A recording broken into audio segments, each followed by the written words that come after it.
Hey guys, Professor Bill, Comic Book University, Uncanny Avengers issue number 9. I'm actually going to have some complaints in this that I believe are valid, but still fun, but that's really it, unfortunately. It didn't go very deep. Let's just get started onto this, all right? We got on writing, Matthew Rosenberg, Kelly Thompson, and Ed Brisson. Art, Yildiray Sinar. Color art, Rachel Rosenberg. Letters, VC's Joe Caramunga. On the covers, we got Giuseppe Camuncoli, we got Roberto Paggi, and we got Matt Mila. And on variant cover, we got John Tyler Christopher. And of course, the X-Men were created by Jack Kirby and Stan frickin' Lee. All right. So, a whole bunch of X-Men in this one, and we're going to start off with Legion being fully possessed at this point, even getting X-Man's tattoo on his I don't know, what you call it, like a breast pocket. I guess it's like his nerd pocket, the pocket protector. People actually used to wear those. Just saying. I'm just saying. Anyway, so, he fully takes him over, and he's like, oh, well, I don't need your crap. You guys don't want to take my stuff. You guys don't want to take my crap. I don't want to take your crap. I'm just going to kill everybody before I die. That's right. And what I need to do that is an army. So you, and he brings Jimmy Madrox over and he starts punching him in the face. I need an army. He starts punching him. He's like cold clacking him. And he's like, I'm not Prime. I'm not Jamie Prime. He rowboated off the island and he's getting chunking apart. Please stop hitting me. And it's just like, dude, are you kidding me? Are you kidding me? That was like the best part of the book. There were some other really good parts in here, like, but well, I shouldn't say it was the best part of the book. That is pretty much what the book was, a bunch of really cool moments. The problem is, and here's where some people are going to get really mad, maybe, is I felt this was a lot like Batman vs. Superman, BVS, you know, that movie, because there's a whole bunch of really great moments that didn't have a whole lot really connecting them to each other. It was like, wow, that was a cool moment. Like Superman, he's out there and everybody's like worshiping him down in, South America. And it's like, oh, he's a freaking hero down there. Why doesn't he just move down there then? Anyway, so it's like, worshiping, and it's like, cool, but why was he down there again? And how did he get back? Like, for what purpose? Why was that scene in the movie? It's like, Superman, you're not really that important. Oh, but you're worshipped down there. Well, go down there. I'm just saying, I would go where I'm wanted. I'm going where, if I have the option to go okay, who cares? So, with this book, dude, like, Armor, she gets a really cool moment where she's like, all right, I'm going to turn into this giant freaking hamster wheel with spikes, and we're going to suck the other horsemen of salvation in with us, and Landslide and Glob are going to beat the crap out of them. Did it work?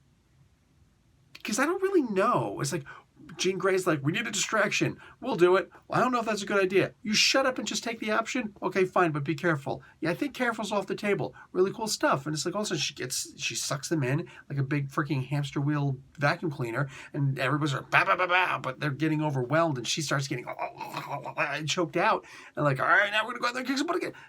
Did the distraction actually work? Because I didn't really see... I don't understand.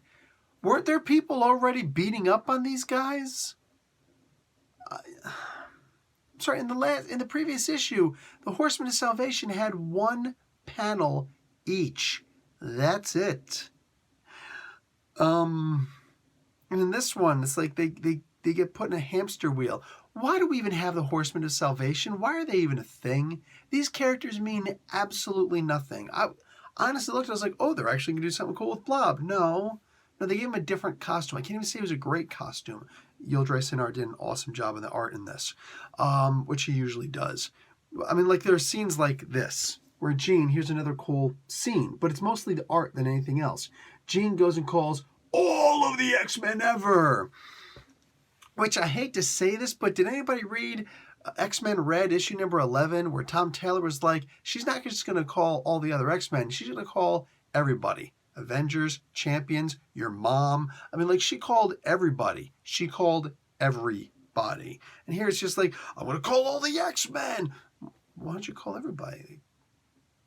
Could. You all wear Magneto helmets. You know what I'm saying? I mean, this... Here, and this is, unfortunately, this is a really good... Oh, this is actually pretty interesting. Not En Sabah Noor. What the hell is his name? Evan Sabah Noor's is there. Does he actually show up at the end? You know what? I should double check. It's probably going to take a couple moments to even notice. I do not actually see him appearing at the end. But his dad is there, so I wonder, like... Oh, no, he is there. Duh, he's right there. Right behind Maggot with, like... Well, I'll show you the image. Like, it's kind of cool. It's kind of cool, except for one glaring problem, and that is Beast is in the front. Beast is the most... Like, you go ahead and you read through all of your comic books, all right? All of your comic books. I think that Beast has been knocked out, knocked unconscious in fights more than any other superhero out there. I mean, if there's a character out there called Gets Knocked the Hell Out Boy, I think Beast has been knocked out a couple more times than that character because he's had a lot more appearances. Just saying. So, like, Beast doesn't... And even the Anoli thing, where it's like, you know, we finally find out why he went and revealed what he revealed. Or, excuse me, why he went and stole the serum to begin with. Because he wants to give mutant kind a chance. But haven't we done that before? Like, we've done that not just in comic books. We've done that in movies. We've done that in animated series. Like, that is probably the most used, storyline in all of X-Men history with all of their names and everything. No, it gets worse. Kitty Pryde goes and saves that senator from Apocalypse. Apocalypse sees, like, all this crazy stuff going on, and he, like, the genetically most superior of all the X-Men, of all the mutants ever, the first mutant, apparently, he goes after the one non-mutant there. He goes after the weakest guy there, the senator. That's all the action he gets. He's just looking at everybody fighting like, oh, this is messed up, man. All these crazy guys going, what's going on here? And it's like, this guy wouldn't kidnap me, and I'm pissed off at him, so I'm going to go whoop it. No, he doesn't even think about trying to whoop his ass. He's just, I'm going to go after the senator. It's like, you know, like, he was a council member too, and maybe X-Man will be cool to me if I kill one of his, and then I'll go after Kitty also. Just like, what was the point of all of that? Like, I'm just really baffled by this comic title at this point.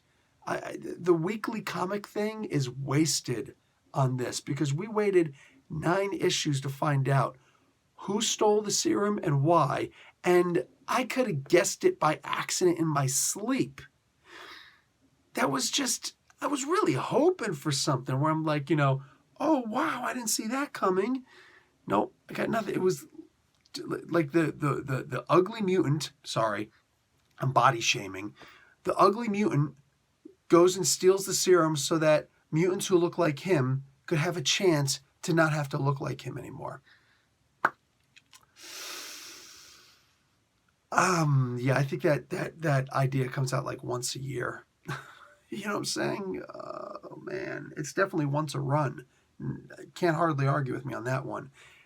I was so disappointed when that reveal came out. And it was literally in the middle of a battle where it's like, all right, fight.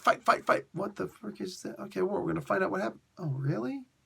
So it's like total Debbie Downer. And then we go right into the action the action is cool, I guess, but like it just doesn't...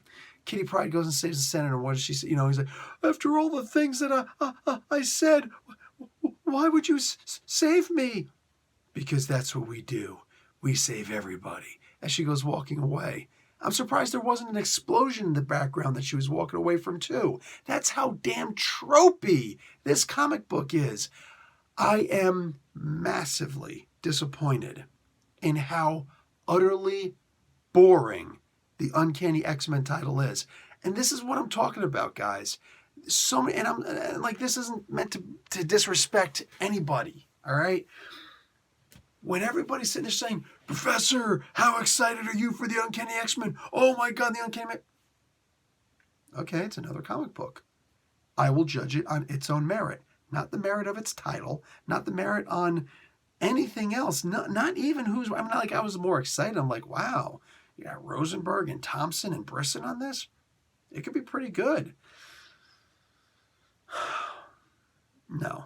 This is not X-Men, or excuse me, this is not Avengers No Surrender. I don't even know if No Way Home is going to be any good because, like, a team similar to that worked before. It doesn't mean it's going to work again.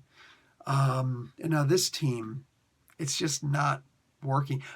To be honest, the most fun that I'm having with this comic book right now is looking at it and seeing how well I know the writers and their styles by saying, "Oh, I bet you Rosenberg did that scene right there. I bet that sounds like something he would do. That looks like something he would do." Like that's the most I can really make out of this. It's just not fun. I'm not having fun reading this comic book right now. I'm going to read issue 10. If that doesn't wow me, I'm dropping off of Uncanny X-Men because I'm not one of those douchebags who likes to read comic books that I don't actually like, but say, I only like good comic books. Why are you reading the same comic books you don't like? So I'm not one of those guys. I'm me. I only read comic books that I enjoy. Right now, I'm not enjoying this. I'm going to give it one more week.